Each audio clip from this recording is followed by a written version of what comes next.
Rob, you're all set. Have a good night. Thank you, sir. We'll talk to you soon. Thanks. Yep.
We're going to be starting in about 2 minutes. Just one of the rules of the our Zoom meetings is that you need to have your first and last name on your screen for your screen name. So anybody that doesn't have that, please change that to your first and your last name. You'll have a couple minutes after the meeting to do it. But if within 5 minutes of the meeting starting, if you don't do it, you're bounced. Just let you know.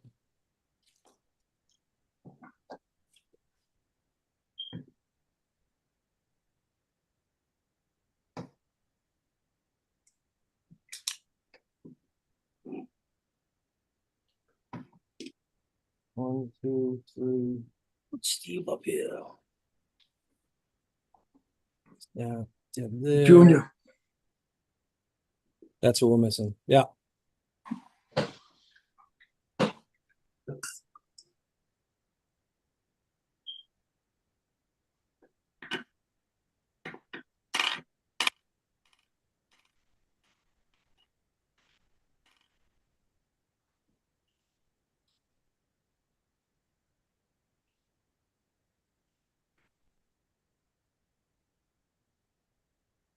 Here we go. 1 minute. I got a Beth on screen. You're gonna have to put your last name on there. I'm gonna have to bounce you.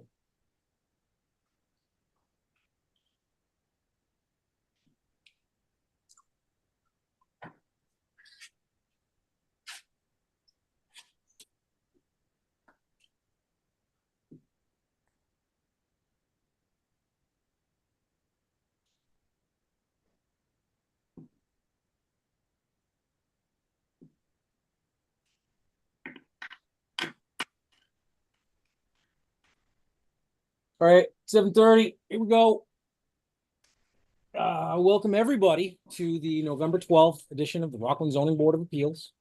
All participating members, all members that are here are participating remotely. That would be Greg Tanzi, myself, Rob Rosa. That would be Robert Baker Sr. and would be Stephen Galley.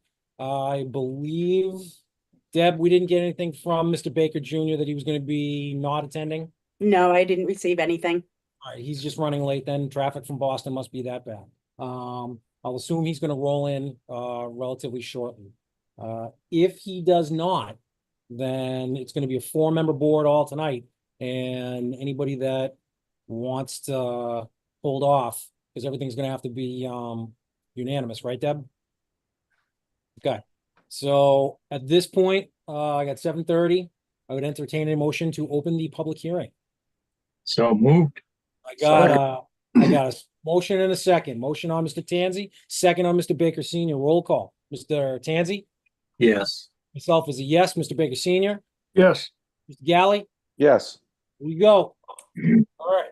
7:30 p.m. Remotely conducted public hearing will be held by the Rockland Zoning Board of Appeals on Tuesday, November 12th, 2024 at 7:30 p.m. on the petition submitted by Dina. I'm going to butcher this. Lucchese? Yes? Lucchese. Lucchese? Okay, I was close. 34 Pleasant Street, Unit 107, Foxborough, Mass. For a special permit pursuant to zoning bylaws 415-19, 415-19C.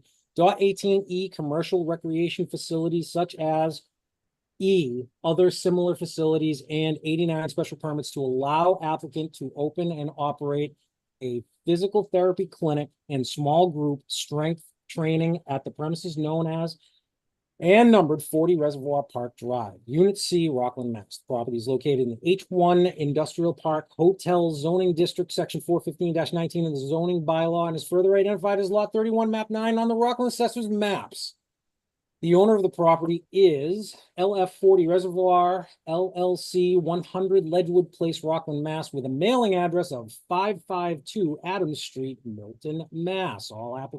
The applicant and all interested parties are advised to check the town website and the zoning board's webpage for additional information. Further details and plans for this project are on file in the town clerk and the zoning board offices. All right. Mr. Baker Jr. rolled in at the last possible moment. Thank you, sir.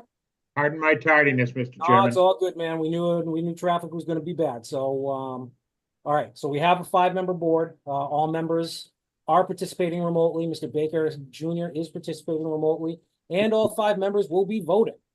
So with that, Dina, present your case.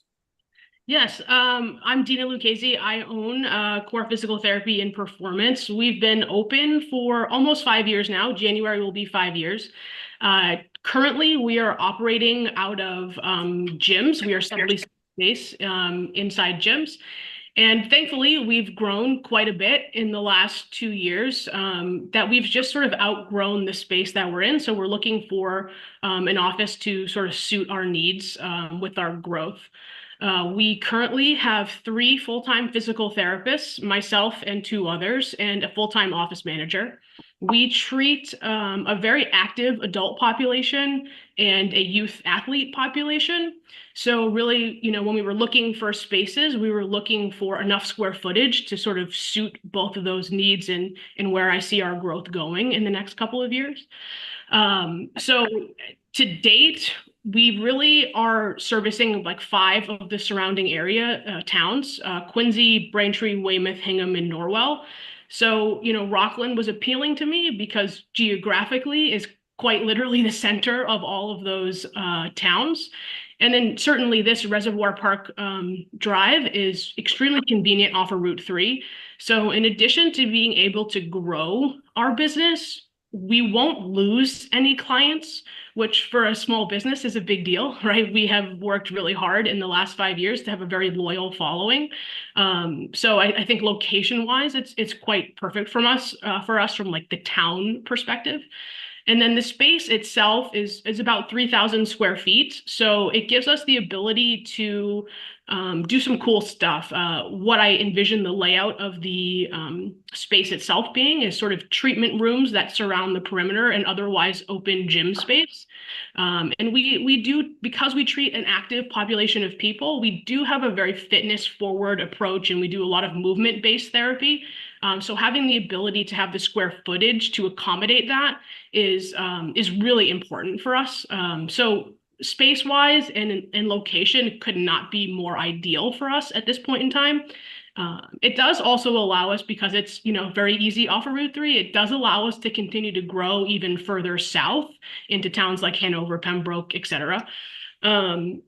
And I know at a certain point in time, there may have been some questions about the parking in this particular space, but the owner of the building, Frank, he's on this call too, so he might be able to answer questions if you have any. He has agreed to reserve 6 spaces for us right outside, you know, our entrance. And the way that we operate is that we do everything one-on-one. Our appointments are 60 minutes long. So it's only ever one therapist to one client at a time. So there would never be more than 6 people there at once. So the parking should not be an issue at all, especially given the fact that he's agreed to reserve those 6 spots for us. So again, this really could not be more ideal for us at this point in time. Sounds good. What I'll do is, if you're all set, what I'd like to do is I'll turn it over to the board, and we'll have our members ask some questions. Mr. Tanzi, go for it. Unmute yourself, Greg. Yeah, Gregor. Sorry about that. There you go.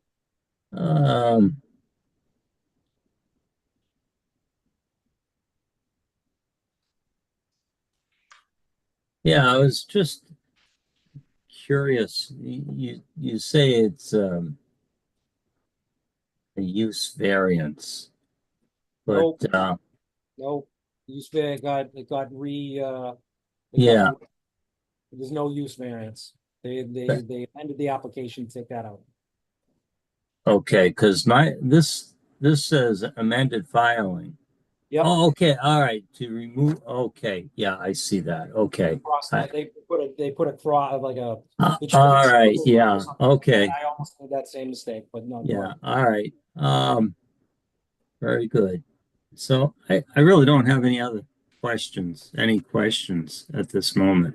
All right, sounds good, Mr. Tanzi. Mr. Baker Senior. The only question I had is the 6 spaces out front of your property. Would your employees be parking there, or would they be parking in the extra spaces that, according to the letter, he said he had plenty of space? Yeah, I mean, we could do both, honestly. Like if we needed extra space, there's plenty of other space, the surrounding lot, and they also own the building next door. So he's also told us that we could also use their parking in the building next door if we ever needed to. But again, I don't think it would ever be an issue. The only thing I'm thinking is if you have 3 employees parked there and you got 3 patients you're working on, the next person's going to have to park farther away. And with the physical constraints they may have.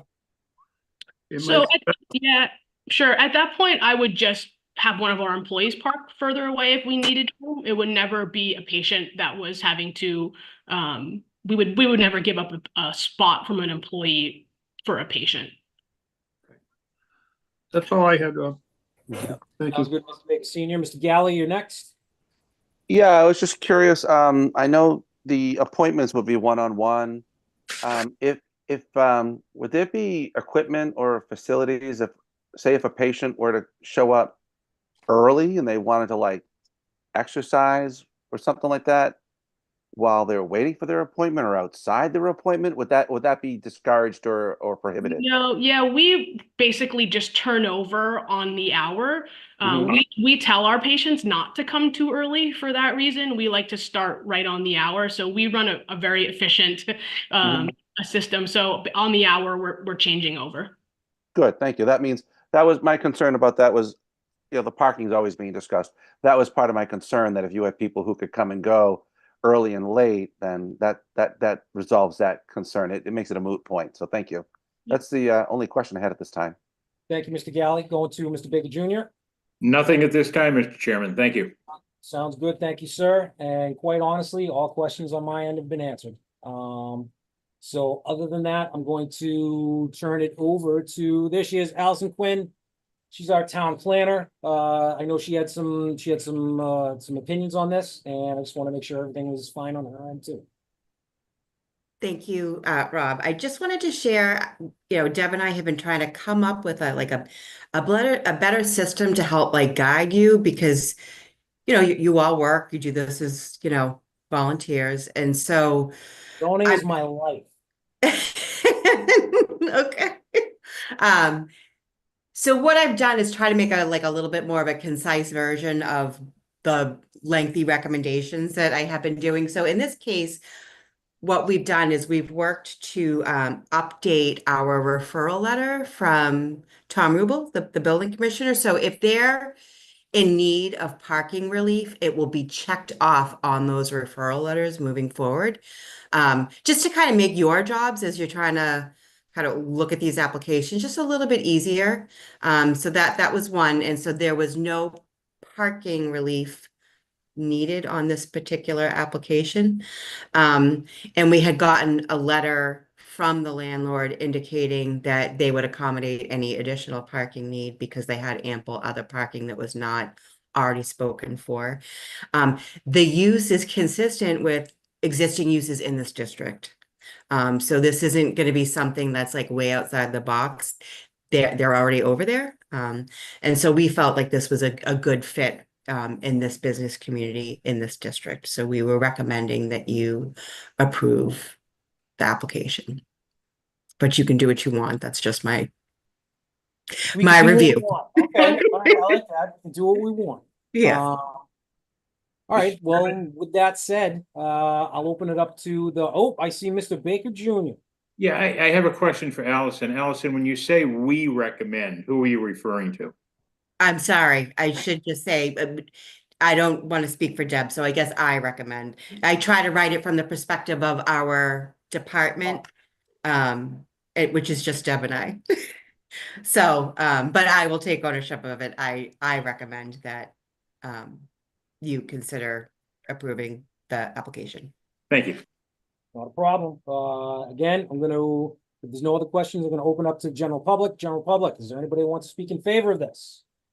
1, 2, 3. Hearing none, is there anybody who wants to speak opposed? 2, 3. Hearing none, going back to the board. Any other questions arise? No.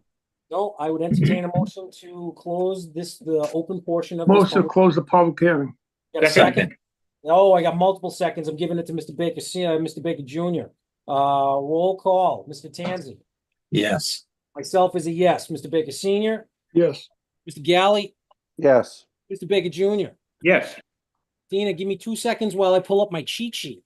I still haven't got this. I still have not got this 100% memorized. So you are. There's that, and open up, and remain here, none. Dana, the board will deliberate tonight, and you are welcome to stay.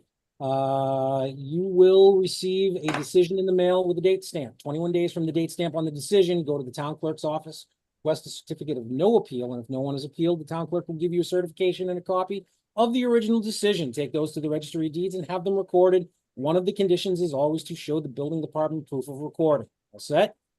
Got it. All right. Let's see. I'm gonna minimize Motion to that. approve the application. You gotta wait, Why? because we gotta wait. Okay. We gotta wait. We have to wait until this is all said and done, because technically I got 7:44 and like 52 seconds in.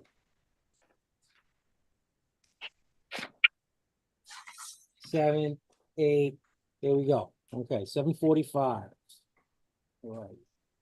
7:45, remotely conducted continuance public hearing will be held by the Rockland Zoning Board of Appeals on Tuesday, November 12th, 2024 at 7:45 PM on the petition submitted by Eric and Lisa Rusha.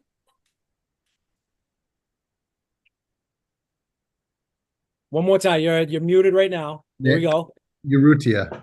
Urrutia. Okay, almost had it. 57 School Street, Rockland, Mass. For a variance pursuant to zoning bylaws 415-22, building and lot regulations, and 89.1 zoning variances to allow the applicant to add an attached one-car garage with additional living area above, consisting of 1 bedroom, 1 bathroom, game room, bar area, stairwell plus landings built to match existing architecture. Relief sought is 4.03 rear variance and 6.56 west side variance. The premises is known as and numbered 57 School Street, Rockland, Mass. The property is located in the R4 Residence Zoning District, section 415-11 of the zoning bylaw, and is further identified as lot 148, map 40 on the Rockland Assessors map. The owners of the property are Eric and Lisa Arusha. Urudia. Arudia, damn it. 57 School Street, Rockland, Mass. The applicant and all interested parties are advised to check the town website and the zoning board's webpage for additional information. Further details and plans are on for this project are on file in the town clerk's office and the zoning board's offices. Mr. and Mrs. Arudia. Yes. Yeah, there we go. Talk to us. What are you planning? So right now we have roughly 2,000 square feet. We have 3 bedrooms upstairs. It's my wife and I and our 3 children. I don't know if it's listed as a 4-bedroom, but the 4th bedroom, really, you have to walk through that room to get to the back bedroom. So I would really consider it an office and not a bedroom. It doesn't have its own private entrance. So we need more space. So we would like to add like an elongated 1-car with a garage with additional living space above on the driveway side of the property, which would put us over the required setbacks, and is why we're applying for the variance to those setbacks. Okay. Right. That was a good explanation. Thank you. If you're all set, I'm going to open it up to the board so they can ask their questions. Okay. Mr. Tate, go for it, sir. Have you considered putting it on the other side of the house, the addition? I have, but with small children, and the lot being so small, not having to get rid of any sort of yard for the children to play in, was just kind of a hope of ours to not have to do. Okay. I don't have any further questions. Mr. Baker Senior. Is the now driveway on School Street side? Correct.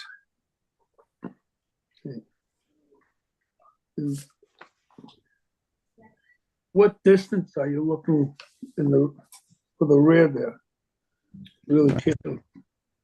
It's a little, I picked up You'd on only that. be about 8.5, 8 feet away. I'm gonna interrupt there. I picked up on that. It was minutes before the meeting started. Actually, right around 7 o'clock. The variance on the rear corner to the west side lot line, they're looking for an 8.44 foot variance because they want to be 6.56 feet off the western sideline at its closest point. Yeah, is everybody looking at the plot plan? Do I need to share my screen? Could you put it up, Mr. Chairman? Sharing screen. Thank you, sir. Not a problem, sir. Tell me when you see it. Okay, thank you. Everybody has it? Where my cursor is right now, they want the offset to be 6.56 feet. That would end up being an 8.44 foot variance. All right. Now, this is where it gets tricky. And to remind everybody, we're dealing with a corner lot here. So what you're dealing with is front offsets for both the roads and side offsets for everything else. There is no rear offset. Typically, the rear offset would be 50 feet. Today, it's all 15. So Here, it's an 8.44. Where Mr. Garvey has the dimension, he has it as 10.97 feet from the corner perpendicular to the lot line. The problem is that by the time you get here, because the angle of the lot line it basically keeps getting closer to the house. The distance from here to here is less than that. So it's actually less than, it would actually, the way, if you worked with the 10.97 feet, it would be a 4.03 foot variance. By the time you get to this corner, it's going to be less, not much less, but it's probably going to be somewhere around 3.8 feet. So it's a different number, and I don't know if we want to hold off until we actually get that number from the surveyor to be able to be specific. What we're looking to do at this point in time when it comes to all variances is be a little bit more specific, because in a situation where we were to grant an 8.44 foot variance here, I've seen it in other towns where they take advantage of that and push it all the way along. So this would be a weird angle, but it would still be 6.56. It would never be square anymore. This is another place where technically there would be a variance required. We're trying to get a little bit more specific in our variance requests. So I don't know how the board wants to look at this. Technically, we would want to have a variance here, a variance here, and a variance here to be 100% specific with what we are granting. Again, I'm not trying to put my words into anybody's mouths, but if we were so inclined to grant this variance, I'd like it to be specific. But again, this is not up to me. This is up to everybody. Mr. Baker Senior, I apologize. I did not mean to pirate your opportunity to speak. So that was my point that I was getting to. I kind of figured that, and I apologize, Mr. Baker. I didn't mean, again, I No, didn't mean to thunder this, but that is something that You did it we're fine. trying to be perfect. Mr. Chairman, Yes, sir. I'd like to just offer a little observation Please. here. If you, just for the sake of everybody else, if you could put your plot plan back on. Sure. Everybody got it? Yeah, it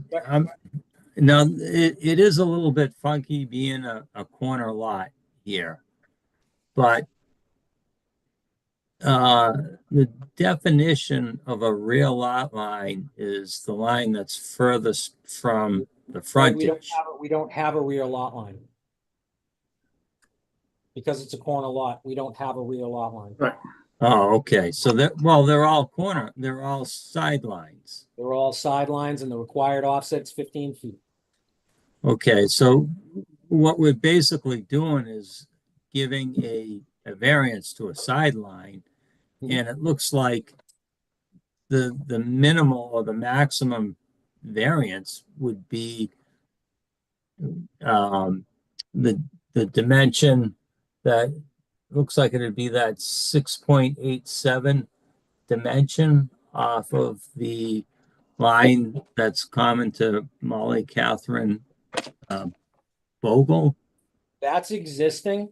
That's an existence. Oh yeah, okay, yeah. So All right. in the grand scheme of things, here's my observation. Where's this one from? If that proposed addition was designed to be no greater than, or no less than rather, that 6.87 feet all the way around, this could be a section 6 finding and we wouldn't need a variance. Yeah, that's a good point. Okay, I could see that. Mr. Rubel may look at this and say, oh, well, that 6.87 is only to that lot line, that one specific lot line. I would be more inclined to look at this and say the minimum offset that I see right now, sideline, is that 6.87 feet. I would be so inclined to allow this to be a section 6. This is me. If that one. Yes, Bob. So I just want to understand. That one thing. I'm on there now. Who is this? There's I'm some- sorry, I thought I muted. I apologize. All right, whoever that is that says iPad, you gotta put your name on there so we know who you talk, we know who we're talking to when it comes time. So again, I apologize. I took that off. Do we need that still on there? I can put that back up. I just needed to see who was Yeah. talking. Could you please, Mr. Chairman, just while you're Absolutely. illustrating your No, point? that's fine. That's fine. Thank you. Here, share, share. Say when you got it. Yes, sir. Okay. I would be inclined to say that if this number right here matched that number right there, I could call this, I would call this a section 6 finding 100% all the way. And no variance would be required. Could you point that out again, please? Again? What, So if, it's for two right- sections? Steve, you see this right here? Yep, Okay, that's 6.87 feet. That's existing. yep. If this number right here, basically, if this number was shortened, Mhm. so this number equaled that number, they would be no closer than the shortest offset that already exists on the site. And I would be happy to, I would consider this a section 6 finding where no variance would be required. Thank you. That would be my way of looking at it. Right now, the way that they've got it, they need a variance here. They need a variance here. Technically, they need a variance here. All right, but this still would be the shortest number. The problem is that in other places, I've seen applicants, I've seen other people basically take it to the furthest degree and to get as much space as humanly possible because they've got a variance to be 6.56 feet off the line. They would make it parallel to this lot line. All right, be 6.56 feet out here. They'd bump this back out to be 6.56 off this corner. And they would even do it back here because they've got the ability to go 6.56 feet. This is why we want to be a little bit more specific with the variances that we're granting. So in the grand scheme of things, it's not, again, it's up to the board how we want to look at this. I would prefer to look at this as a section 6 finding. Mr. and Mrs. Arudia, do you understand what we're talking about here? I do. I do. I Okay. totally understand what you're saying. Explain it to your wife then. I'll find out later. We don't have enough time on this meeting. No. What it's coming down to is to grant a variance in the state of Massachusetts, it's very, very specific. The board has 3 criteria that we have to look at. And to be quite honest, you really don't meet any of that criteria to be able to grant a variance. But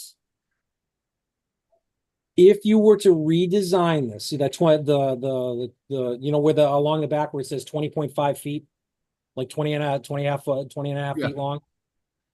If you pulled that in a couple of inches, literally a couple of inches, talk to Mr. Garvey, he can help you on this. If you made that equal to the 6.87 feet, the offset over here, that's a section 6 finding. You wouldn't really even have to come to us again. All right. The building inspector could look at that and approve that right off the bat. If he was okay with it, I'm pretty sure he would be.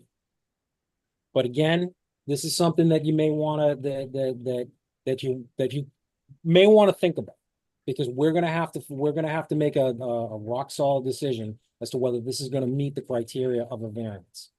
Right now, I don't know if it does. Okay. So I'll tell you what, I've got a whole bunch of other people that we need to talk to. Yep. All right. Yep. You think about it. I'll come back to you. We'll see where it goes from there. And then how's that work? Does that work for you? Yeah, that's great. All What, right. what was that called? A section 6? It would be a section 6 finding. Basically, we'd be saying that whatever you're doing is no worse than it is already. Gotcha. And that's Okay. kind of that's where I think it would be better for you. But Mhm. again, think about it. Mr. Baker Senior, we ended off with you. Then we went to Mr. Galley. Mr. Galley, you had a couple of questions, or do we answer them all for No, you? you did answer my questions. They were floating out there and you got them. All right, Mr. Baker Jr., All my questions have been addressed, Mr. Chairman. rock and roll, sir. As we're going through, I see Miss Quinn, what's going on? We're gonna come back to you on this one. Well, I had originally thought that this was kind of like a asking for a minimum relief. I hadn't actually understood the implications of having that corner lot. My thought is that the building inspector would be requiring a foundation and an as-built. Okay. And so that might alleviate that concern about pulling that side yard out, but I hear you about. I'm what- talking future. I'm talking 20 years from now. 20 years from now, when people are still trying to maximize what they got on their lot, they could go back in and say, oh, well, we were given a variance 20 years ago. The previous owners were given a variance to be able to be 6.56 feet off the line. We're gonna push that, we're gonna push it out that much further. Is the variance attached to the applicant though? No, Or it's the, attached to it. It's no, the variance runs with the lot, runs with the property. okay, all right. Never goes away. I mean, this is, I hear you. I'm not an expert on, how you guys look at this. I'm a planner from a use, like a land use perspective. It seemed like, growing family. I grew up in a house where I shared an actual bed with my sister who was 15 years younger than me until I moved out. So having an extra bedroom is kind of a big deal. We're trying to strive to keep young families in Rockland. So if we can work with this applicant to meet somewhere where, they get to expand their living space, but it appeases what the board's requiring, I think that'd be great. I want to make it simple. I want to make it easy, and I want to make it a no-brainer. Even if the building inspector looked at this and required them to go for a section 6 finding, it's a section 6 finding.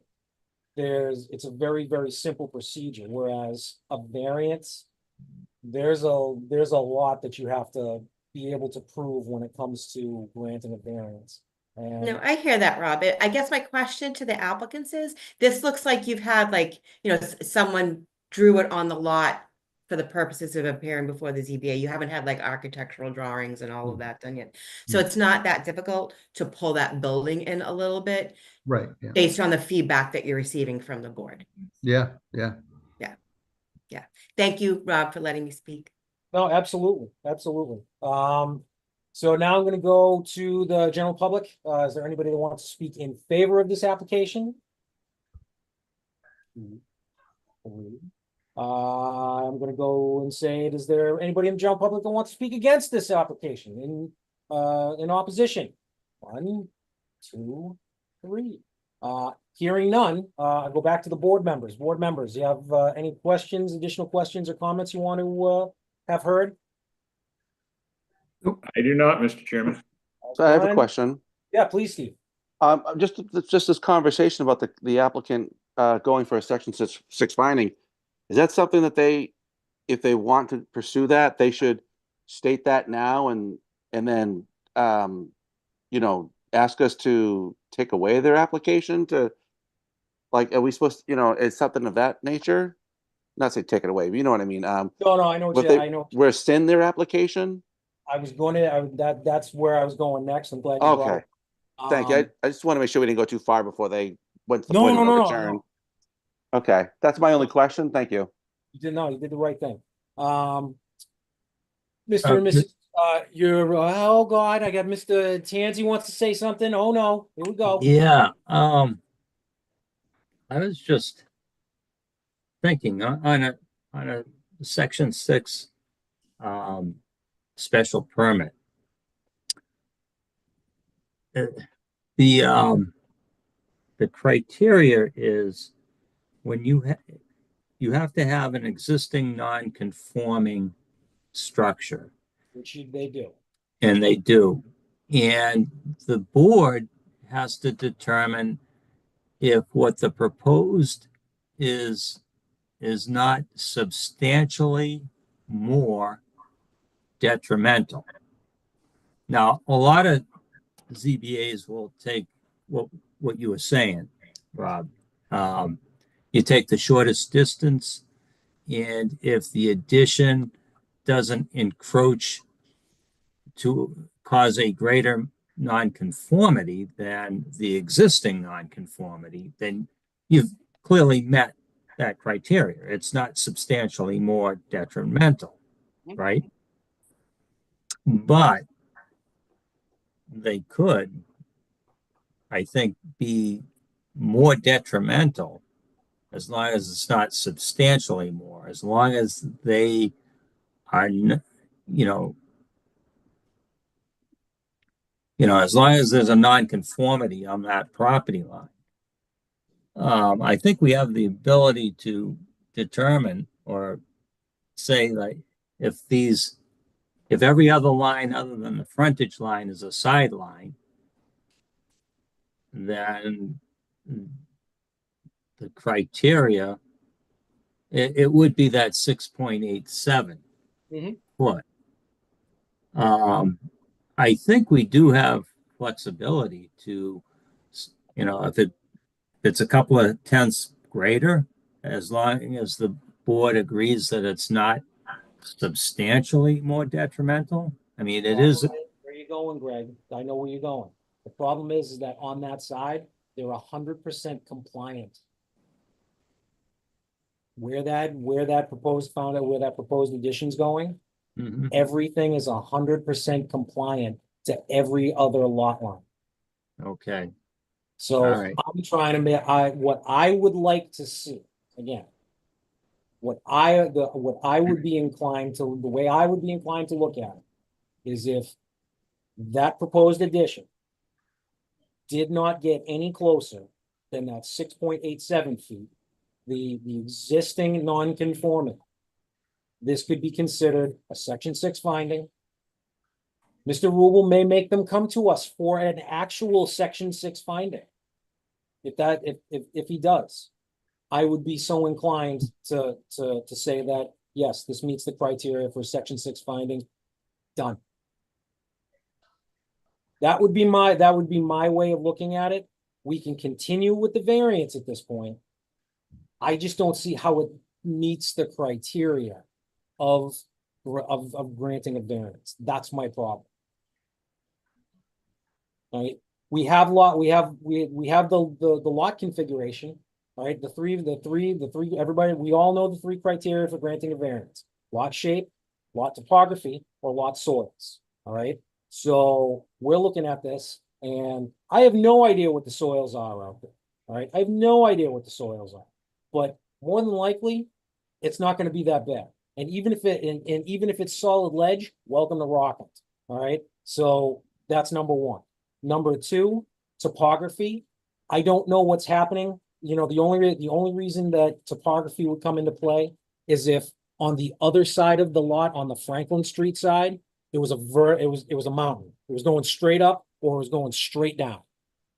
So that means the only place in reality that you could put it is where the applicant is proposing.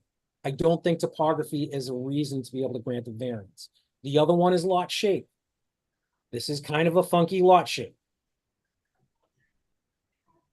Yeah, it's not a modern lot. It's not a typical corner lot. It's got that little stupid little bump in that's happening over in the corner, but that's not the actual closest spot. All right, it's actually on the it's further over on the western side property line. So I'm having a hard time seeing where this is an actual variance, an approvable variance. So what I'm going to do at this point, let's just let this lie for a second. Mr. and Mrs. Urudia, this is where we're at. If you want to push through to the variance, I can close the open portion of the public hearing and we can go to the end. You may get approved, you may not get approved. If we deny you, we'll probably deny you without prejudice, which means you could come back and you could propose something different. It would be a whole new application. There would be all new fees, all kinds of money spent. Or you could request to continue this public hearing. You could talk to your surveyor. You could see about modifying this, so the shortest distance to any of that, to that proposed addition, the shortest distance was no less than that 6.87 feet. That will then determine what the actual size of the foundation of your proposed addition is going to be. It's going to be a couple of, let's say it's a half a foot. All right. I don't think it's going to be a half a foot, but let's say it's a half a foot. So all of a sudden it's only 20 feet. Is half a foot a big deal? No. No? No. I know it's what you want. I know it's what you want. If half a foot's not a big deal, I would recommend asking for a continuance.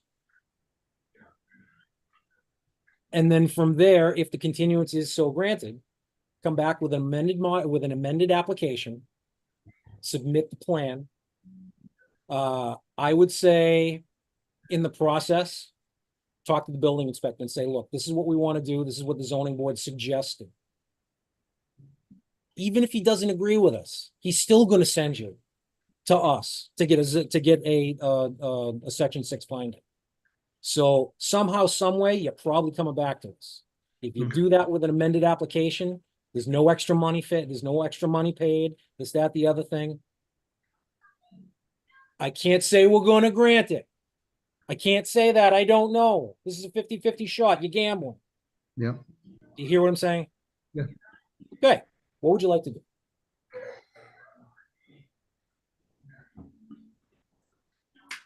Yeah. Request a continuance. Please. Deb, you got that? To what date? Here's the question. This is where it gets sticky. You're gonna have to go back to Mr. Garvey. You're gonna have to talk to him, tell him what we're all talking about today. If it comes down to it, have him call me. He's got my number. I'll explain to him what's going on. Tell him what the board was looking for. He'll then get back to you, telling you that we talk, blah, blah, blah, communicate, you're the client, da, da, da. He'll put the plan together. It's a matter of how quickly he can do that. That's the only thing. I don't know his schedule. I know that this is a very easy task. It's a reasonably easy task. Should be able to turn it around in about 20 minutes. Yeah. All right. But again, I don't know his schedule. Yeah. So that would be my suggestion. Deb, what do we have for open dates that we could squeeze them in? Let's just say, what's our next hearing? We've got December 3rd and we've got December 17th. Okay, December 3rd. Rob, Yeah. I won't be here on the 3rd. Which one won't be here on the 3rd? Senior. Mr. Baker And Senior. neither will Steve, so that's only, you'd have 3 members. It would have to be unanimous. You'd have 4 members, wouldn't you? No, Steve can't make it. So you can't, Mr. Baker Senior, you can't, and Mr. Galley can't. Oh, So it would end up being, it would have to be a 3-member board, and the other 2 members, Mr. Tansey and Mr. Baker Jr., you'd have to show up. I don't want to put undue stress on you guys. What's the next one after that? The 17th The 17th? of December. Mr. and Mrs. Urrutia, can you wait until the 17th? Yeah. Is that pushing it? No, you good? No, we're good. I would make a motion that we continue this public hearing until December 17th at, Deb, what time? 7:45. At 7:45. Second, I got a second on Mr. Baker Jr. Roll call. Mr. Tansey? Yes.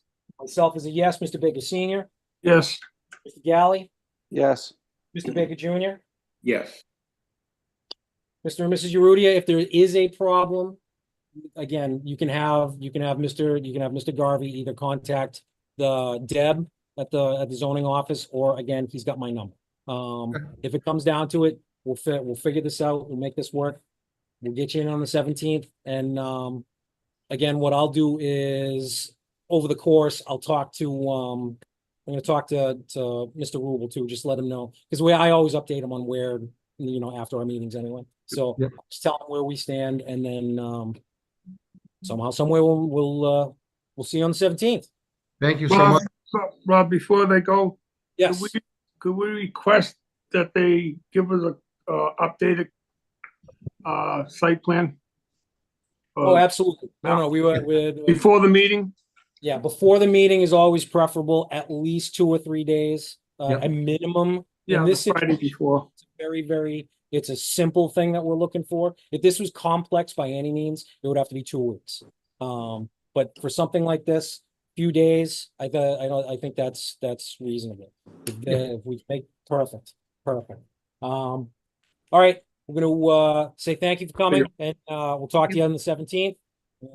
Thank you, Thank you so everybody. much. Thank you, everybody, so much. Grabbing a water today, and what I'm gonna do is I'm gonna go to, what time is it? 8:16. All right. 8 p.m. Here we go. Remotely conducted public hearing will be held by the Rockland Zoning Board of Appeals on Tuesday, October 15th, 2024 at 8 p.m. on the petition submitted by Maureen Mahone. Is that correct, Maureen Mahone? Yes, this is Attorney Bob. I'm the iPad, Mr. Rosa. Sorry about that. I don't know how to put my name in. Attorney Robert Looney. Okay, Mr. Looney, I haven't I seen you in a while, apologize. I sir. didn't mean to cut in earlier. Sorry. No, it's all good. It's all good. I enjoyed listening though.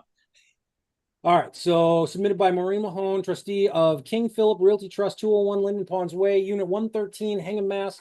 Care of Robert T. Looney, Esquire, 500 Washington Street, Abington, Mass. For dimensional variance pursuant to zoning bylaws 415-22, building and lot regulations, and 415-89.1 zoning variances to allow applicant to raise the existing single-family dwelling and replace it with a duplex 2-family dwelling.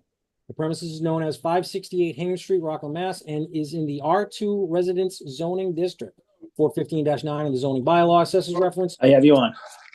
Well, lot 20, map 20, on the Rockland assessors maps. The owner is Angela J. and Charles S. Smith, care of Maureen Mahone, trustee, King Philip Realty Trust, 201 Linden Ponds Way, Unit 113, Hingham, Mass. The applicant and all interested parties are advised to check the town website and the zoning board's webpage for additional information. Further details and plans for the project are on file in the town clerk and zoning board offices. Thank you. All right, Mr. Looney, the first thing I'm gonna do is I'm gonna have to change your name here because Yeah, I apologize. I'm on my iPad at work. My computer wasn't catching on, so. yeah, we're gonna do rename, and we can do this. We can do Jack, are you on the meeting? I'm on the phone, yeah. Are you on the Zoom meeting? Huh?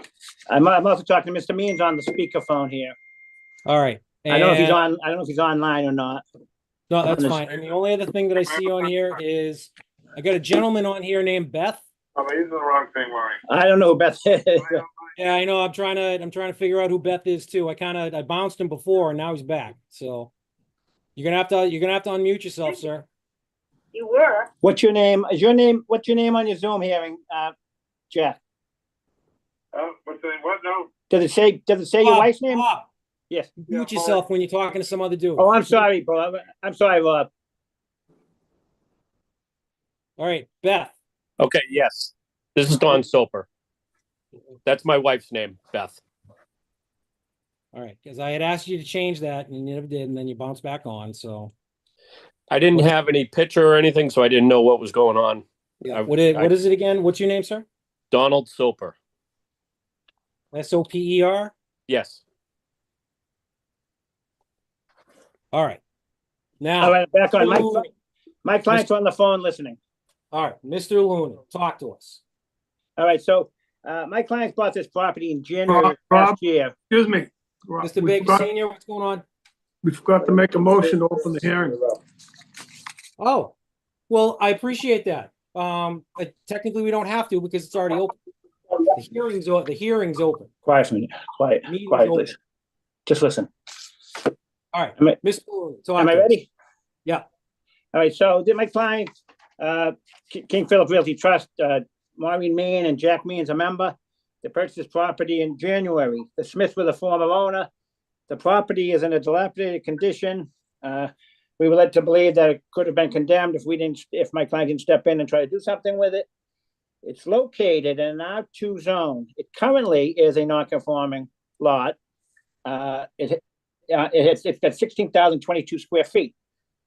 The plan is actually to make it less non-conforming because I submitted a plan of land showing the proposed building, and it brings it in so that it's 40 feet from the sideline.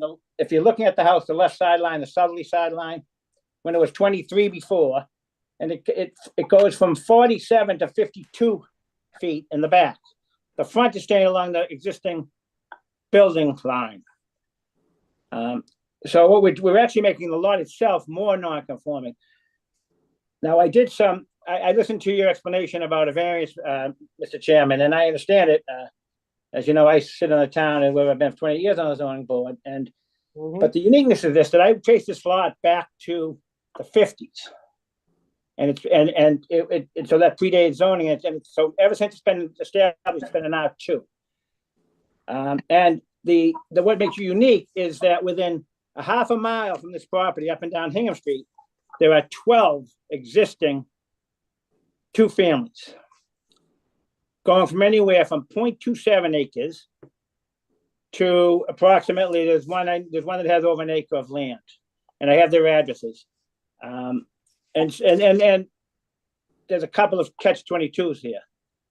It sort of doesn't fit in 2 of the things that have just happened in the town. One's across the state, and one is the addition of Chapter 40 B by the government, which now says you can put a 900 square foot accessory dwelling unit on a property. So this building itself in total is 1,800 plus square feet. It's 36 by 26, the total building. So the first floor so each unit will be about 930 square feet. 934 to be exact, I believe. So we're in that zone of that new law which allows accessory units and still staying within the zoning setbacks required. The other thing that I just discovered a few days ago is this parcel is also in the MBTA MUD, I guess they call it, MUDD, which the town passed on May 6, 2024. Now, the only caveat there is that says that it will allow, and I have that in front of me, the article, which was approved, for purpose of this, multifamily units shall mean a dwelling of 3 or more units, which we're not planning on doing, or 2 or more buildings on the same lot, each having 2 or more units, which we don't want to do. I don't think a 2 separate buildings is even feasible on the spot. While we could squeeze them in the footprint, it wouldn't be attractive. And one of the things that the MUD talks about is making that entryway into Rockland, more attractive, bringing it up, bringing in more housing, not necessarily affordable housing, but multiple housing, so that it can increase, the visibility and the livability of the town. And I'm reading that right from Article 44, which has been passed, and I believe it was approved by the Attorney General's office. So that's what we're proposing. Now, I do have, like I said, it doesn't fit into a glove, the perfect definition of variance. The lot itself actually is narrow in the back, and there's land behind it, but there's actually a house built behind it off of a driveway that's approximately 30 feet. And there's actually a house built behind it. We did look into seeing if there's any land available, but there wasn't. And so I think this is the one where common sense could prevail. I understand the strict guidelines of a variance, but if you look at it from the overall picture and what the town's trying to do, I think it actually fits. Now, Mr. Mahan's company has built a similar one, which the town approved a number of years ago, at 132, 134 Center Ave, which sat on a lot just under 20,000 square feet. And again, I know that the town has been happy with his work. He's done a lot in the town. And so he thought this would be a good fit on the slot. It would be certainly not a substantial derogation of the bylaw that sits in that neighborhood. you know, and it certainly is not a substantial detriment to the neighborhood. As I said, there's 12 two-families within a half mile. I'm not even counting Cobb Drive, which is all two families. And on the other side is that 3 or 4 building plan, sort of like a plan unit development that I think Mr. Newcomb did years ago. It has 4 two families on one lot, and they made it fit into a planned unit development. It's going north of this building on the same side. So that's what we're proposing. We had Mr. Garvey go out. He obviously put a footprint on it. This building fits in the building footprint. It brings it in. It was already a non-conforming use. And even with the 2 units, I don't think we're making it no more non-conforming, because we're actually making it less non-conforming because we're bringing it in to fit in the dimensional setbacks. So I'll certainly entertain any questions. Like I said, my client is on the phone here. He tried to get on, but had trouble getting on. So he's on my speakerphone here in my office. Okay, Mr. Looney, Yes. you said it was in the mud zone, the MUDD? Well, based on what I'm reading here, I don't know how far. Okay, I wasn't sure how far enough. Bob. Yep. The mud zone is only in Southfield.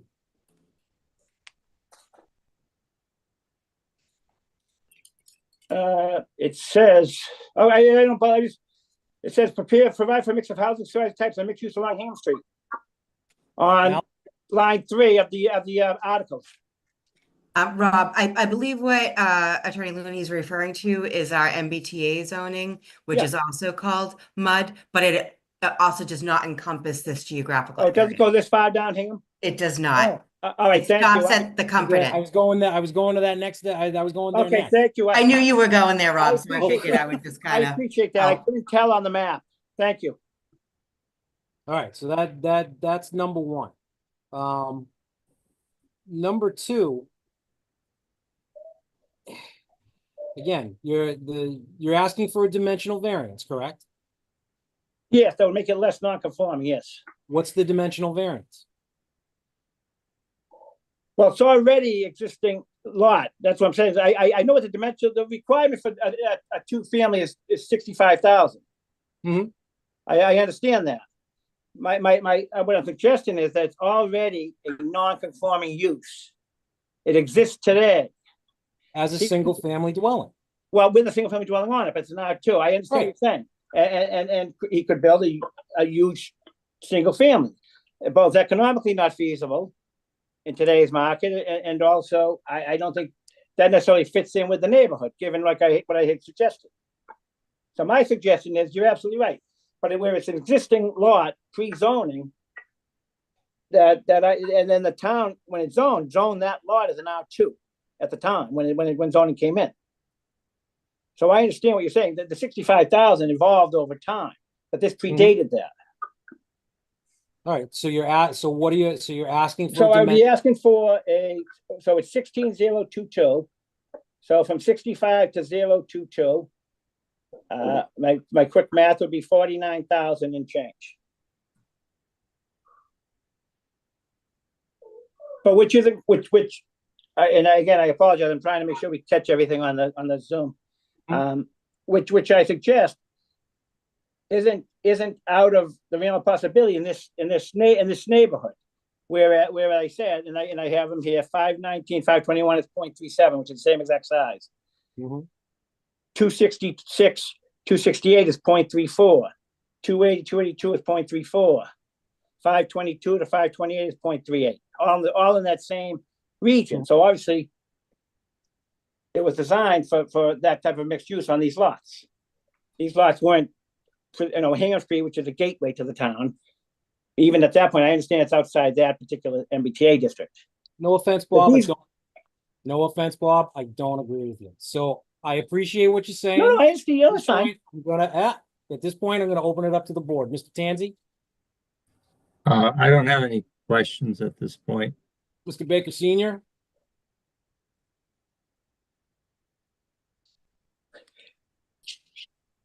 Could unmute himself. Mr. Baker, that's going to you. I have no questions. Mr. Galley? Well, I'll ask this question of you, Mr. Chairman, as for Please. clarification. With the two dwelling units and, technically if there was two dwelling units, it'd have to have, the 65,000, 32,670 per unit, yep. plus square footage. With the setbacks, technically, could those two dwellings be back to back, like touching, like is it like a duplex type situation? And they still have the setbacks, or do they actually have to have like space in between the dwellings? No, I'm just that's, if it was gonna be a two-family, it Yeah, would have, an actual two-family, it Yeah. would have one dwelling, yeah, one structure with Yep. two. connected. Yeah, okay. Okay, thank you. I thought that's what it was. I didn't want to, trust my assumption and Whereas if, interpretation. watch this though, if we did the, what is the AD, no, ADU. the ADU, if we did the ADU, he could put a small ADU on the property Mhm, because it's a single family at this point. mhm. So he could do that.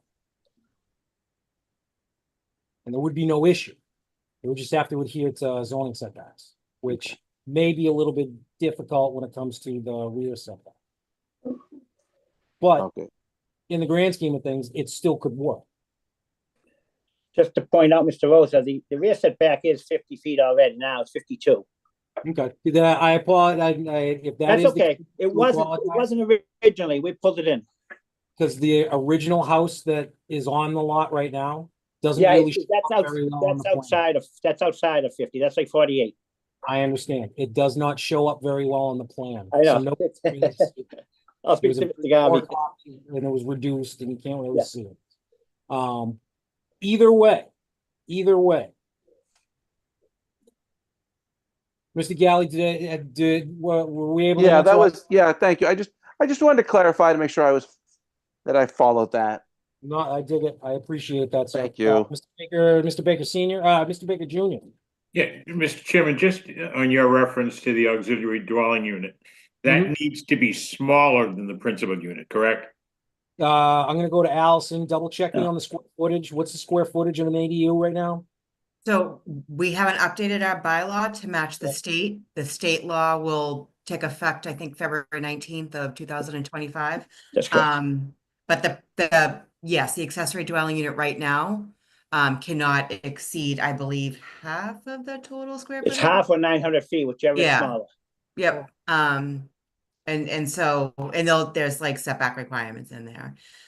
While I have you, Rob, I'd like to make a correction on the memo that I sent to you. Yep. So we were given information earlier today that this may have been a Form A. And so we tried to research it because I didn't want to leave it so you guys were trying to like talk through this and try to figure out where we were. We went all the way back to 60 with the assessing office and actually found the plan of land that indicated that this was not a Form A. These are just a series of like oddly shaped and kind of conformed.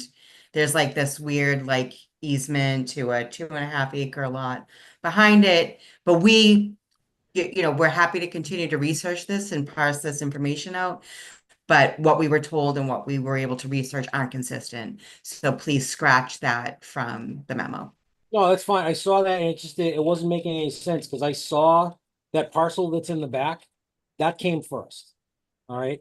The parcel are 650, what was the number? It was, what are we dealing with? What is this, 568? Is that what we're dealing with? Yeah, it's the one up behind it, right? Yep. And So then that's like 564R. 556R. 566. Yeah. Okay, and but then it 580 doesn't and matter. then 586 Hingham Street. They were one lot at one point.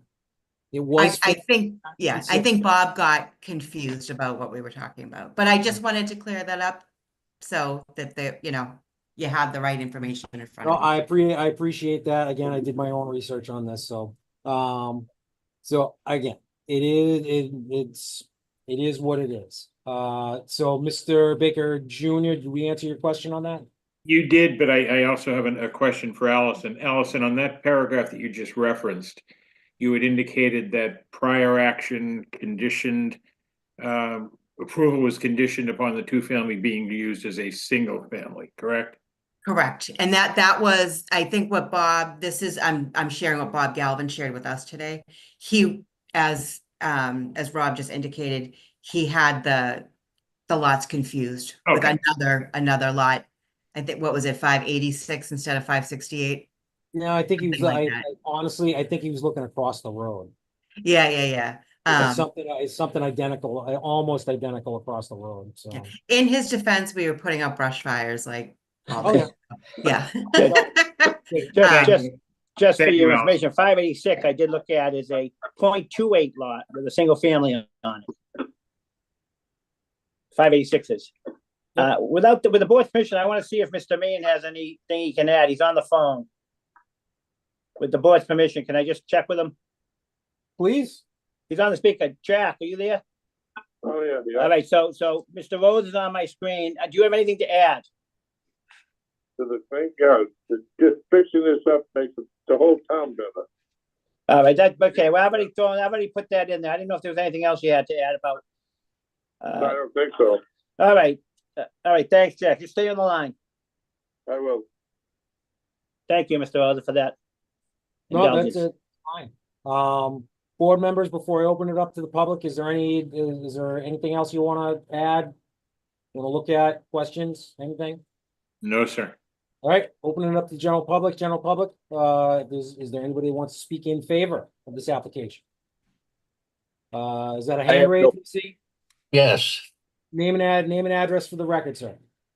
My name is John Kelstrand. I'm at 586 Hingham Street, the lot adjoining this proposal. And the question I have is, the parking for all the units going to be on one side, or is it going to be parking on both sides? Mr. Looney, Attorney Looney, do you want to Yeah, answer the that? plan is to have it all on the one side, so that it's obviously, that has more space on the, and I believe it would be on Mr. Telstrand's side, but it would still Correct. be a decent distance away. Okay, I think they're very small units, but I don't really have a problem with the proposal. We've been here for 45 years, and it's the existing lot at 568 has been going downhill since we've been here, and I think this would be an improvement to the property. Sounds like anything.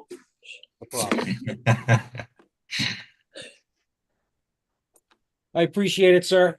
Is there anything else you want to add? No, I'm all set. Appreciate it, sir. Thank you very much. Is there anybody else that wants to speak in favor? This is Don Soper, 591 Hingham. Yep. I have no issue with it. I think it will better the area and stuff like that. I was in it when they were selling it, and there is a lot of structural issues with that house, so it'd be a lot of work to remodel it. You know, and I have no problem. You're still on. Just let's listen. Just listen. All right, Mr. Soper, is there anything else you want to talk about, sir? Nope, just I have no problem with it. All right, I appreciate it. Anybody else want to speak in favor? Is there anybody that wants to speak opposed? Hearing none, I'm going back to the board. Board members, anything you want to speak about? Hearing none, I'm going to my cheat sheet. Okay, if everybody's all set, I would entertain a motion to close the open portion of the meeting. So moved, Mr. Chairman. Do I have a second? Okay. I got a second. Roll call. Mr. Tanzi. Yes. Self is a yes. Mr. Baker Senior. Yes. Mr. Galley. Yes. Mr. Baker Jr. Yes. There we go. All right, let me just get to my cheat sheet. And where are you? This would definitely be a financial improvement. Attorney Looney, Yes. the board will deliberate tonight. You are welcome to stay. You'll receive a decision in the mail with a date stamp, 21 days from the date stamp on the decision.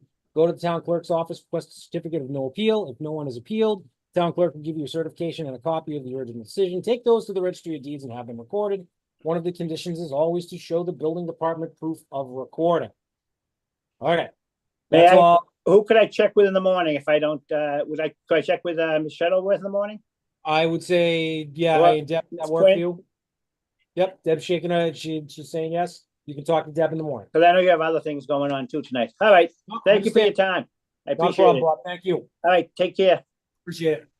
Yeah, bye-bye. Board members, do we need a break? Bathroom break real quick? Thank you, sir. Okay, 5 minutes.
All right, members, looks like everybody's back. I just want to wait for Deb. Need to know she's here and taking care of us.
And here's Deb. All right, everybody ready? Yep. Where are we? Well, let's see. Where are we? We are at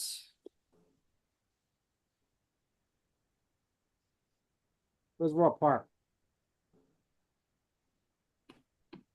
What do we think? Make a motion to approve the special permit for 40 Second. Bridgeville Park. Got a motion? I'll Second second. motion. I got a second. Any discussion? 1, 2, 3. Hearing none. Roll call. Mr. Tanzi?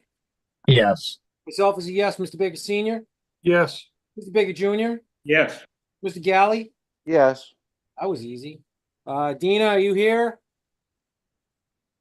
I am. Thank you. Well done. Thank you. That was pretty simple. Appreciate it. Talk to give Deb some time. She's gonna write up the decision. And then what's it? It's the 20 days. There's the appeal period for the 20 days. Once that's all said and done, talk to Deb. She'll talk to her tomorrow. She'll work with you on the time and all that. Once you get it, record it, bring it to the building department. Done. Awesome. Thank you so much. Appreciate it. No problem. Have a good evening. So we didn't need to condition it or anything? Is there really anything that was needed? Yeah, no outside I mean, advertisement. Right? it really comes down to, Greg, it really comes down to Mr. Rubel had no issues whatsoever.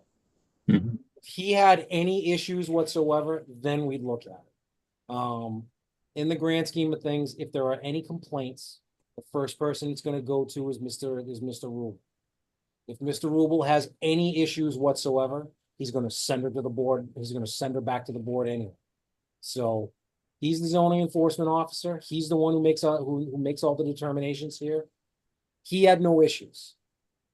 When it comes to conditions, I wouldn't even know what to put on. You know, it really comes down to it's all enclosed in one certain area. The parking spaces, if there was an issue, Mr. Rubel would have made that an issue, but he had none. He literally, this is the first time I've ever seen him have no issues whatsoever, other than the fact that it's a special permit. Okay. So, yeah, could we have? Yeah, we could have. Do we really need to in this situation? No, because it's already built. It's already built. It's already existing medical type offices within the structure. So, And I believe those buildings are all fire suppression systems in them already. exactly. Yeah. Saying we're not dealing with like an old building or anything like that. We're dealing with buildings that are up to code. They just can do inside renovations, and I'm sure Tom will take care of that. Exactly. So for the first time, I think that I think that this came through with no issues whatsoever. And again, if Tom had any, he would have given them to us. So after that, we went to, where'd we go to? We went to School Street. They continued. Now we're on Hingham Street. Who wants to start? I have a question. Just going back to a conversation we had months ago, we were talking about the idea of if a lot is smaller than what it needs to be. Is that still an open discussion? We haven't determined the true guideline for that yet, right? When it comes to dimensional variances on setbacks is what we were talking about. The dimensional variance that he's looking for Correct. in square Yeah. footage. Oh, okay. I see what you mean. But okay, you're right. Yeah. But just okay. Well, besides that, even if that were the factor, have we actually determined that was something that we could start considering now, or is that something we'd have to codify later or get some sort of approval later? Never granted this variance. Okay. Is this board or any other configuration of the board has never granted an area variance for a two-family. Now the thing is that it was an R2 back in the day. Was an R2 back in the day. but it wasn't built that way. Yeah. And when it changed hands, it probably wasn't. Never was. Right, It- right. It never was a two-family. It's always been a single family, single family, single family. Right, and if it was never used as a two-family, they can't claim the right to use it that way, right? Because they only use it as single. If they had the square footage, they could. Yeah. Yeah. All right. Or actually, no, I take that back. I take that back. Remember what we were dealing with on Plain Street? Yes. Okay. They were able to prove that it was a two-family Hmm. and it was maintained as a two-family. Yeah, that's what I thought. Even though it was deficient on lot area. Mhm. So there, you could continue they could tear it down and put up a new one because there was one on the property the whole time. This has been a single family the whole time, and we've had several in this configuration of the board. We've had several come to us, a couple of them Mhm. come to us looking for a two-family, a variance on the square footage to make it a two-family. And we've never granted that variance before. Now, again, he brought up the ADU, the new ADU law. Okay, do that. Do that. Why does it have to be a two-family? A two-family would be a rental property. And quite honestly, I'm looking at, let me just get back to his application. I was reviewing his application and I was reviewing the application. Mm. I'm trying to understand, where did he put this? More sound like building to do. Dilapidated now. It sits among similar sized lots with duplexes and two families on them. The shape of the lot and the surrounding does not allow for an expansion. The dwelling is located behind the property. While this is not necessarily a normal request, it does meet the requirements that is not a substantial degradation of the bylaw. Yes, it is. Not a substantial detriment to the neighborhood. I'm not going to say that it's a substantial detriment to the neighborhood. Mhm. But it is a derogation from the bylaw because our bylaw says that you need 32,670 square feet per unit. Mhm. I mean, that's a big number. If we were missing this by 5,000 square feet, I'd say, yeah, okay, we could probably live with that. And then this is where it kind of gets me. The degradation of not a substantial detriment to the neighborhood. It is a financial hardship to the applicant due to circumstances beyond its control, costs, and further, it is a non-conforming lot. What's the financial hardship? I'm trying to figure out what the financial hardship is. The applicant is Maureen Mahone. Was that name? I don't even know if she's the owner of is she the owner of the property at this point? I don't think she is. I thought she was the trustee of the trust that owned the property. Yeah, she's a trustee of a trust, but the thing is, I think he was the property information taken from Well, the owner is Angela J. and Charles S. Smith. Kara Marie Mahone, trustee. Okay. Right. So I'm looking at this from the perspective of they're looking to tear down a single family home and they're looking to put up a duplex.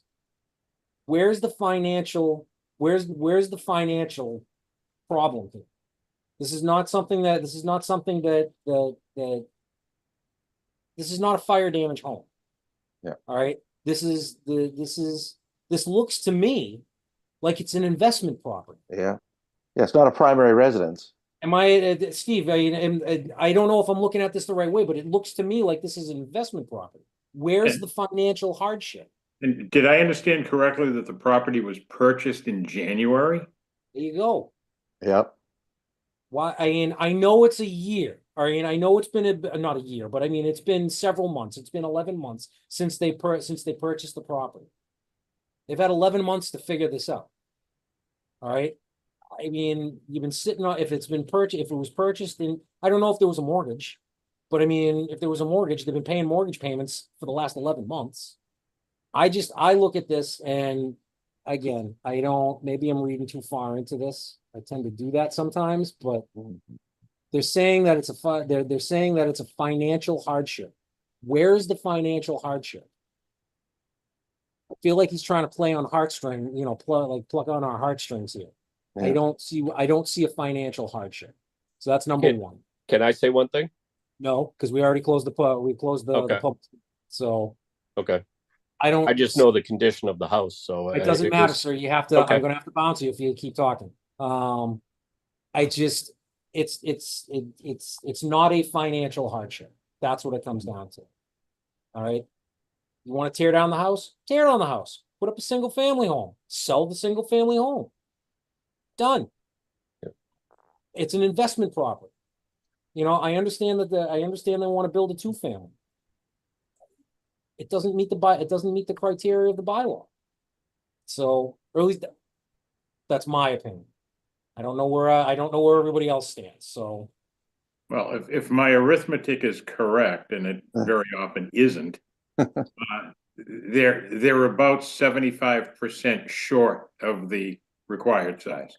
go. Yeah, you're about right. It doesn't make sense to me. It does not make sense to me. Now, I hear where he's going with there are several other houses on the road in the neighborhood that are deficient on lot area, but still 2-family. How did they get built? He didn't bring up any zoning variances that any of the other that anybody else, obtained. Now, I'll be honest. This is the way that I feel. If there were other zoning variances that were granted based on square footage, if there was precedent in the area, if there was any precedent whatsoever on this, I'd say perfect, go for it. I wouldn't care, because if we had something to hang our hat on, I would be more than happy for it. We don't have anything to hang our hat on this. And quite honestly, I don't see how this works or fits with the criteria for granting a zoning variance. So everybody else, talk. Mr. Baker Senior, talk. The house is down at 614 and 618, 620 are duplexes. Hold But on. that was a PUD. What numbers did you say? 614, 620 in that area. Is it a PUD? I thought I remember hearing Bob Manzella talk about this, and this went to the zoning board. You probably were on the planning board at this time, so you would know. But I swear to God, I remember Mr. Manzella talking about this and saying that this was Yes, zone. they wanted to do a PUD. It was turned down, and they went to the zoning board and got variances for 3 duplexes. Okay. He also said that was one of the worst mistakes he ever allowed to happen. So, I have to look at that too. So, yep, you got that up there. But the other duplexes that were built down towards Hartford Parkway, they were built in the 50s and 60s. Is he talking about Cobb Drive? Even further up in the 400 block of Hanger Street, there was on the left side heading in town. There's some brick ones there. Hobart Lane? No, up further. That was Hobart Lane was a PUD. Okay. Well, all I know is that I know of nothing. And when it comes right down to it, the 3 that you were talking about, Mr. Baker, the 614s, the 12s, and the 8618s, those lots are way bigger than what you think, because they're all wrapped. Right. There's mostly wetlands out back there. Yeah, I mean, so they couldn't be using that. I think in the end, any variances that were granted on that, I can tell you right now, square footage wise, I might be able to use, site, address, full location. Reggie Newcomb built those. I'm gonna tell you that the square footage wise, they're probably there. The percentage of upland, that probably was down. That was probably a variance right there. I can't see where the setbacks were an issue. So I don't think it's the same. I don't think it's an apples to apples comparison. So I don't know if he brought that up. I know you were bringing it up because it was others up the street. But if there are others in there, in the local area that are two families on a deficient sized lot that were built with a variance, bring it. He didn't provide that information. We have no precedent. If there was precedent, I'd say perfect, go for it. Take your hat, hang it on the hook, done. This, I don't know what to do. I don't know what to do, and I would not be in favor of granting this variance. You want to do you want to do the ADU? Do an ADU. Don't come to me. Don't come to this board. I mean, it's the law. Go for it. But this opens up a can of worms. We grant this, everybody's going to want this, and I'm not going to do it. So, talk to me. If anybody's got another way of thinking about this or another way of viewing this, please speak. If somebody's got a better way of looking at this and can help me see it in a different light, please help me. But I can't in good faith or in good conscience just say this is going to work without causing further problems for us. I just got one question, just for the Please. conversation. You were reading the part about financial hardship. Was that just from the law, not from their application? No, that was from their application. Okay, I just didn't pick up on it. Like, it didn't resonate with me when I was trying to read it. So it's There's in a there. second. It's just it didn't look right. He put under section 2. Oh yeah, I see. It was the sub paragraph with He the threw asterisk. the asterisk down there. I mean, Yeah, it was a ramble, so I didn't quite absorb all of it. Exactly. So, yeah. I just don't see where there is a financial hardship. Yeah, I felt like that was a cut and paste paragraph, so I was like, okay, I didn't really, like I said, I didn't absorb that, but yeah, I don't buy the financial hardship. I agree with you. Guys, talk to me. Because if you're not going to talk to me, I need a motion. I'll make the motion to deny. Second. I got an immediate second. Any other discussion? I'm giving it one last opportunity. Any other discussion? I've got a motion. I've got a second. Roll call. Mr. Tanzi? Yes. I've got myself as a yes. Mr. Baker Senior? No. Oh, I got a Mr. Baker Jr. No. Oh, I got a Mr. Galley. Yes to deny. All right, I got 3 to deny. I've got 2 to not deny. not deny. Because this is a variance, I'm pretty sure that this needs to be a super majority. That means it needs to be a 4-1. If this is a special permit, I think we could do just a simple majority. 3-2 would be fine. But since it's a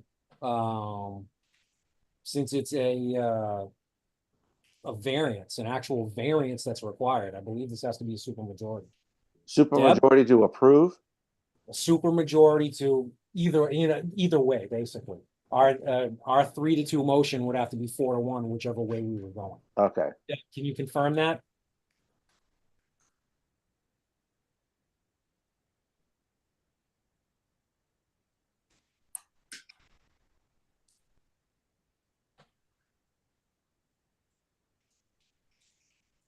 Deb, can you confirm that? I believe you're correct. I can't confirm it until tomorrow, but I Okay. do believe it has to be 4-1. for a Because it's variance. a variance. A special permit, when a special permit can be as simple. Section 6 can be simple. But something like this has to be super majority, so. So it is, Well, it has been neither denied nor approved, correct? Neither, it had, the motion to deny has not carried. So, for those that are, I've got Baker squared here. Gentlemen, convince me otherwise. Or convince this other three otherwise. You had mentioned, Mr. Chairman, the fact that counsel for the applicant did not present any evidence that there in fact had been variances granted in like situations. Mhm. Would it be unreasonable to deny without prejudice to allow him to present that evidence at a short future date, should it exist? So if, just hypothetically, if he I can. hear you. If he No, can come back in a no, month I and hear you. say, this lot, this lot, this lot, similarly situated, similarly sized, grant approved by variance granted by a zoning board, not necessarily this one. Mhm. Would that be persuasive or potentially persuasive to anyone to relook at this? I would. All right.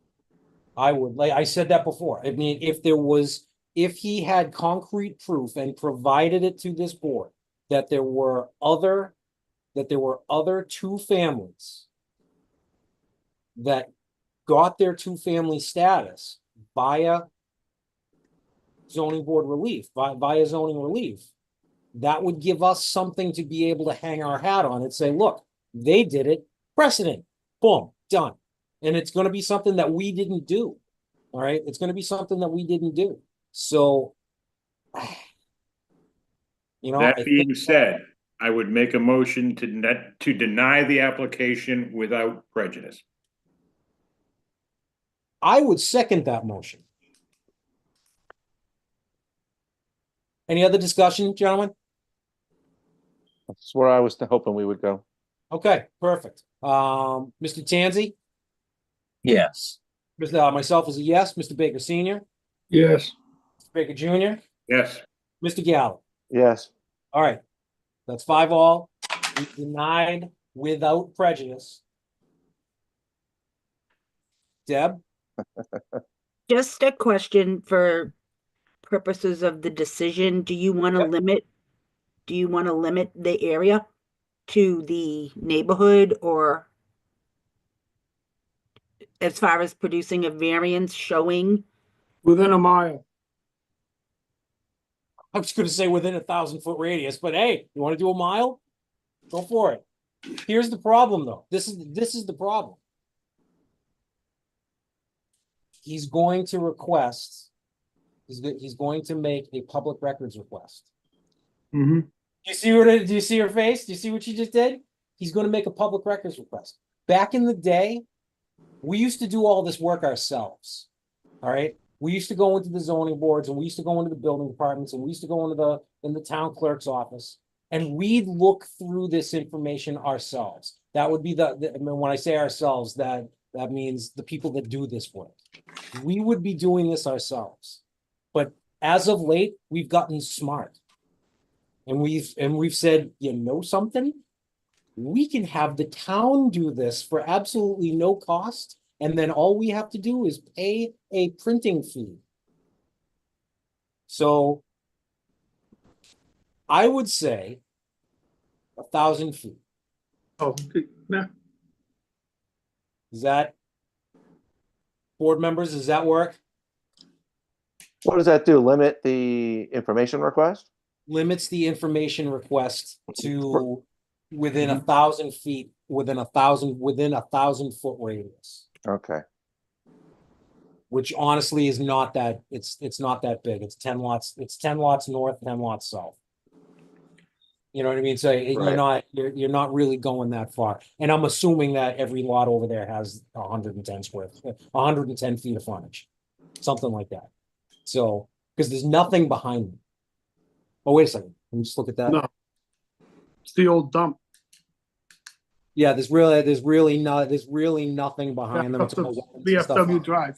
Yeah, there's nothing behind them. So, And if council's assertion is correct, that there are other similarly situated lots, Mhm. then even within that radius, he should be able to come up with something. exactly. Now, here's the other thing. He may come up with them that where two families exist, but he's also going to have to look at when they gained their two-family status, their official legal two-family status. He's going to have to find that date. He has to prove the non-conforming. That's the problem. If he's able to prove the non-conforming, then that'll help. But I don't think he's going to be able to do it. He can prove that they exist, but he can't prove that they're legal. So there you go. All right, so that takes care of that. Let me look back at the agenda. What to do? Non-deliberative announcements and scheduling. Deb? I think for the next meeting, just run by the board, the calendar for next year. Okay. And we'll probably have more minutes to review because the next hearing date of December 3rd will just be a discussion meeting. Okay. And when is our next meeting, Deb? I'm sorry, November 19th. I was talking December 3rd meeting. One on the But 19th? November 19th is the next Tuesday. That's next Tuesday. Mhm. Okay. Well, there we go. All right, so there's that. Anybody Is there have any- anything on that one? Yes, we have schoolhouse apartments for a it's not a minor modification. I forget the wording. And then 1119 Union Street, the end of Union Street. Okay. Could you And put those that, documents are uploaded to the website. put a packet for me, please? Yes. Thank you. Rock and roll. Oh, if we start getting yeah, obviously if we start getting letters and all kinds of correspondence from abutters and stuff like that, just make sure, Steve, you pick up hard copies of all that stuff, right? Yeah, it No. depends on the nature of it. We're shifting that. But yeah, if there's things if we need, I can, Deb and I were talking about what I pick up and what I wouldn't pick up. Okay. So we can decide if I need to pick up certain things to read. Because in the grand scheme of things, if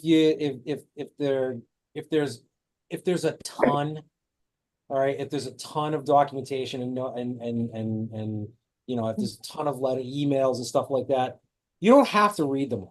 They were submitted. They were submitted. Yeah. They're automatically going into the record anyway. Right. It's just in instances where it's like one or two or something like that. Yeah, read it into the record. It's kind of cool. Da, da, da. But yeah. In reality, you get 19 letters. You don't have to read them all. You don't have to. It's not necessary. You're not doing anything. You're not doing you're not doing a disservice by not reading them. Yeah. You know what I mean? Nowadays I can just grab my tablet and I can read it off the tablet. If so that's me too. Okay. So for small things like that, Deb and I were talking about it. For large documents, plans and things like that, I'm gonna get hard copies. For agendas and applications in general, we're gonna stick to the electronic copies. 8.5 by 11 stuff. Yeah, exactly. But yeah, like I said, I have my tablet handy. I can spit it out real quick and find it separate from the desk, the laptop. It's easy. All right. What else we got? Items not reasonably anticipated to the extent allowed by law. Anything? Nothing? Motion to adjourn. Need a second. Second. I got a second. Roll call. Mr. Tanzi? Yes. Myself is a yes. Mr. Baker Sr.? Yes. Mr. Baker Jr.? Yes. Mr. Galley? Yes. Good night, gentlemen. Good night. Night. Everyone. Night, everyone. Good night, general public. night. Have a glorious evening. Good Talk to night. you all